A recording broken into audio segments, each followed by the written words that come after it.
The following program has been generously funded by the Patterson Foundation.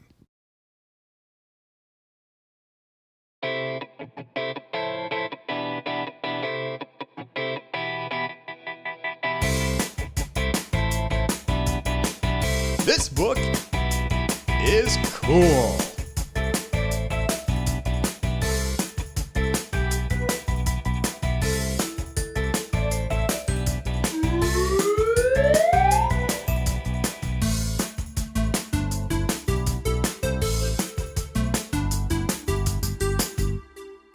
Welcome to This Book is Cool. My name is Beth Duda, and I'm the director of the Suncoast Campaign for grade level reading. We have a wonderful book to share with you today. It's called Shark Swimathon, and it was written by Stuart J. Murphy and illustrated by Lynne Cravath. We have a special friend with us today to talk to us about why she thinks this book is cool. With us, we have author and owner of Miracle Swimming School for Adults, Melon Dash. Hi, Melon. Hi, Beth. It's great to have you with us. I'm well, thank you. Thank you. It's fun to be here. So I understand that you have a great affection for the water. Certainly your career, you run a swimming school, but I understand you're also a scuba diver.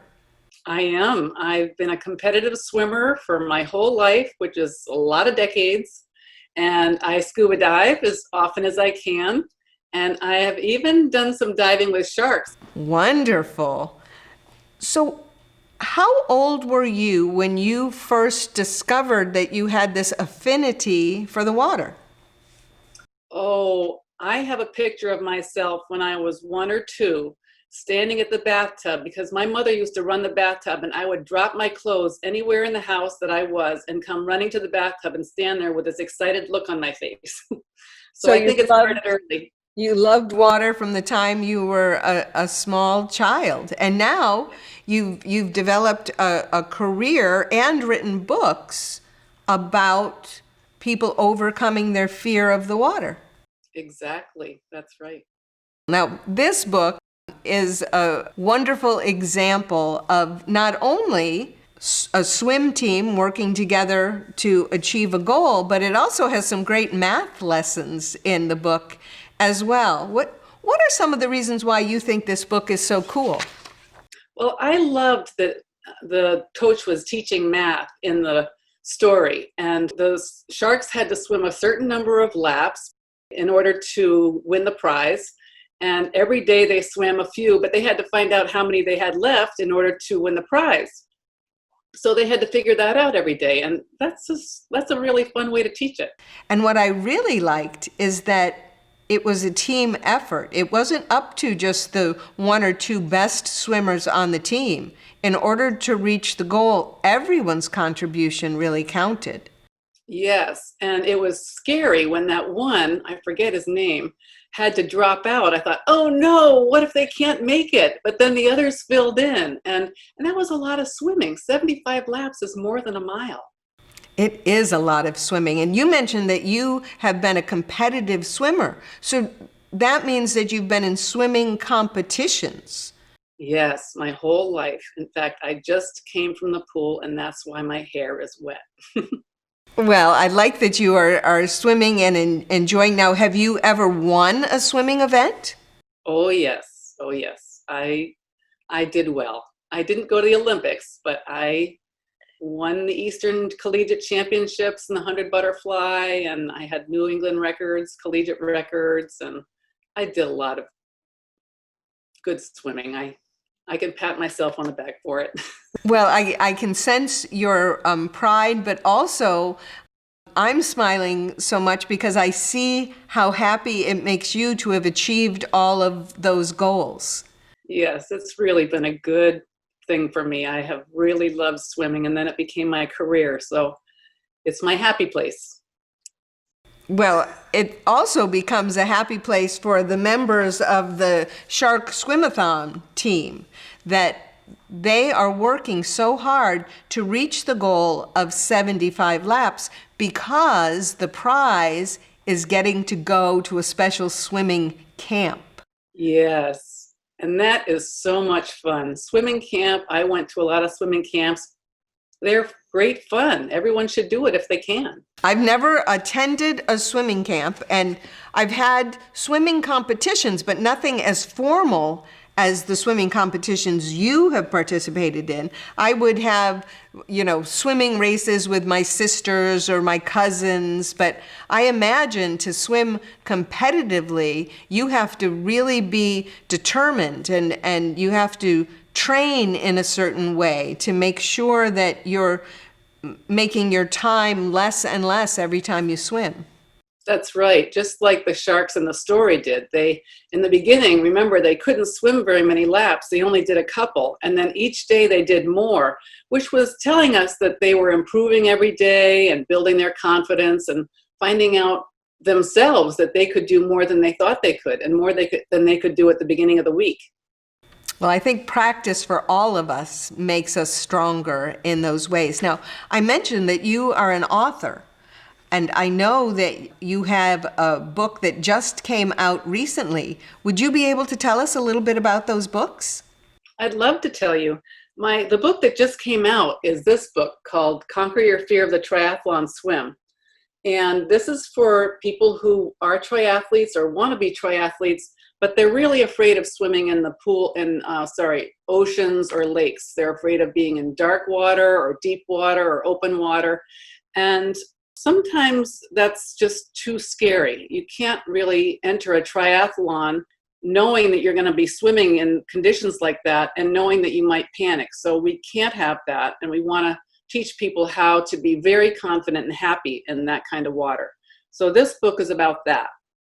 And my first book is called Conquer Your Fear of Water. This is the old version, and this came out 15 years ago, and this is about how adults can overcome their fear of water in pools. Wow. So to write a book is a big undertaking, and now you've written 2 books. I imagine reading was an important part of your life. In order to become an author, I think you have to read a lot in order to enjoy writing. Yes, absolutely. I'm sure that the reading I did all my life really helped my writing, because you have to know what sounds right and how people hear things, how they understand what they read.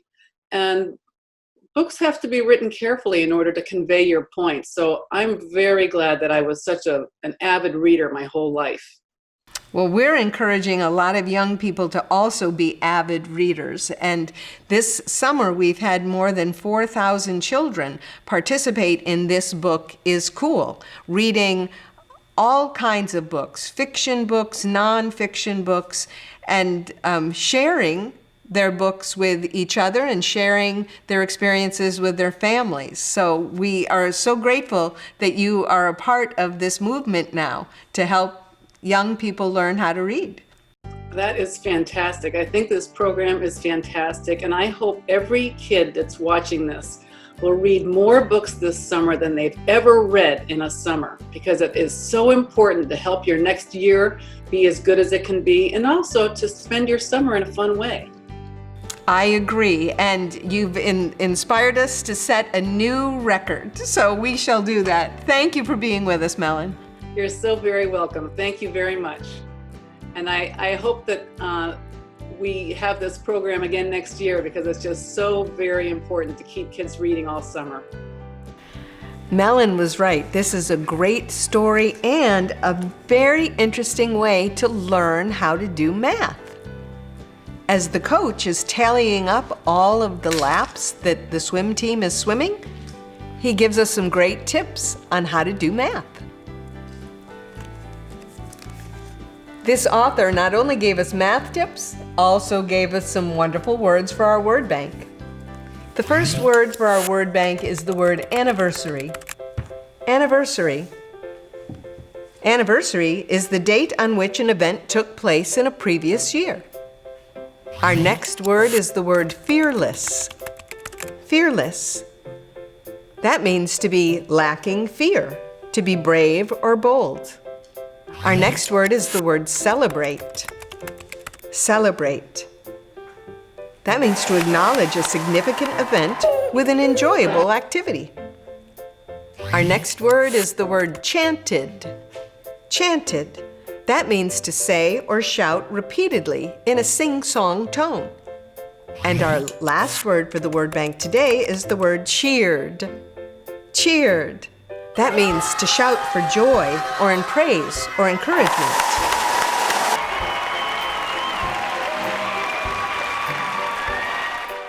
It's fun to celebrate things.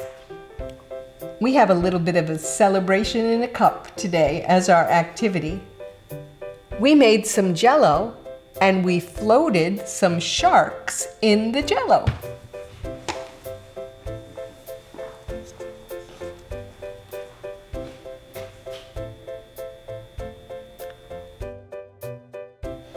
This would be a really nice celebration if you have a swimming goal.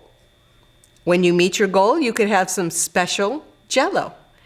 It wasn't hard to make.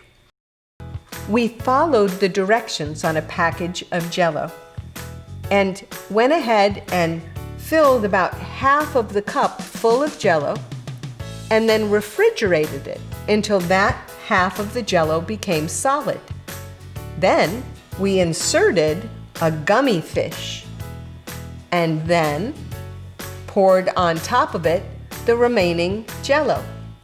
The whole thing went into the refrigerator, and in just a couple of hours, we had our Jell-O celebration. Now, you could make Jell-O and put gummy fish inside of it. I've also had Jell-O with fruit inside of it.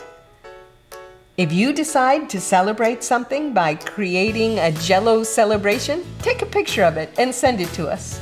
You can send it to connect@gradelevelreadingsuncoast.net. Thanks for being with us today. Remember, reading is the key to succeeding. Bye-bye for now.